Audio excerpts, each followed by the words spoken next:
Today we're speaking about F1 racing analysis, starting off with our table of contents. We're going to be speaking about first our problem statement, next EDA, no, third modeling, fourth training details, fifth feature importance, sixth model comparison, seven conclusion, and then eight improvements. Getting into our problem statement, our question is, can we predict a driver's final F1 race position using qualifying position, circuit characteristics, and constructor performance?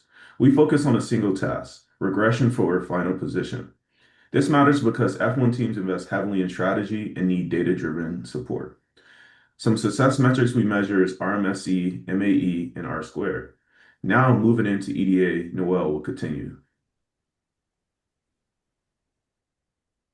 So as we can see from our graphs, there is a significant amount of class imbalance when it comes to how the frequency of points scored. So specifically with the top left graph, we can see that the amount of times that 0 points were scored severely outweighs the other points scored.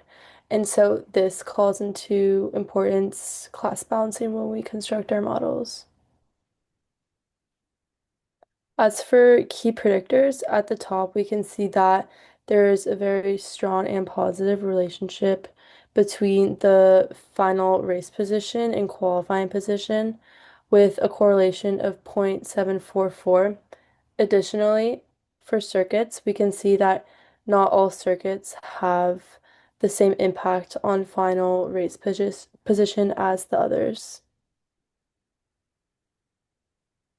And finally, we have a heat map with many potential attributes to impact the final race position. We can see here that, again, qualifying position is the strongest attribute, and year and round are amongst the lowest.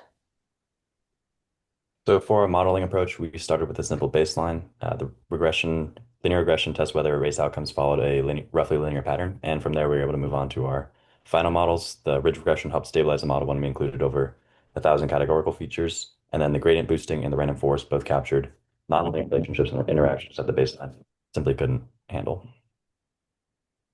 So to train these models, we basically used a simple approach for linear regression as it was our baseline model. And then for ridge, we used fivefold cross-validation and tried alphas between 10 to the minus 4 and 10 to the 4. And for gradient boosting and random forests, we explored a grid of different parameters and optimized to find the best one. And these are the results we got. When we looked at the feature importance across all of our models, the grid position was by far the most important predictor of race outcome. The permutation importance shows that when the grid position is randomized, the model loses far more performance than with any other feature. And this matches real F1 because where you start heavily is determined on like your clean air, your traffic, and how well you can overtake because passing is expensive in F1. So a bad sparring spot is extremely hard to recover from. Qualifying position also mattered, but less than grid because grid already incorporated penalties or mechanical issues after qualifying, making it the more truer measure of race day starting performances. We can also see smaller but meaningful contributions from constructor and circuit features, which reflect car strength and track-specific characteristics, but their impact was far less important than when compared to the grid position. And you'll also notice that Gini importance ranks grid much lower than permutation importance, and this is because Gini can be biased when there's a lot of one-hot encoded features, and it tends to spread importance across many correlated variables. The grid interacts with a number of different constructor and circuit dummies, so its true effect got kind of diluted there. But the permutation importance avoids the problem because it measures the actual performance drop when you shuffle the features around. So that's why permutation reveals the real impact of grid and why we treated it as the most reliable indicator. Here we have two graphs which compare RMSE and R squared values across models. On the left, we see that linear and ridge regression have the highest RMSE.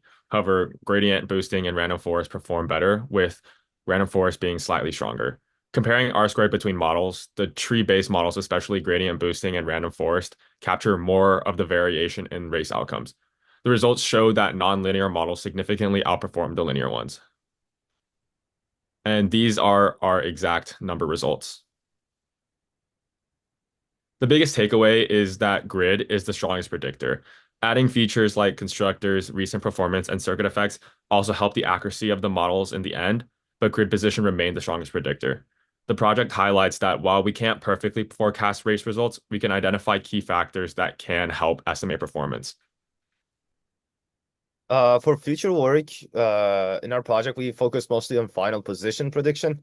More the models for predicting if a team scores or not, or like how many points they score could be implemented, and this could give more accurate predictions. And also, there has been a lot of changing rules, better cars, and different circuits across years. And we have seen that year is a big predictor that has great importance in predicting the results. So these changing rules, better cars, and different circuits could be taken into account, and like data set could be split to make better predictions. So that was basically our project. Thank you for listening to us. Thank you.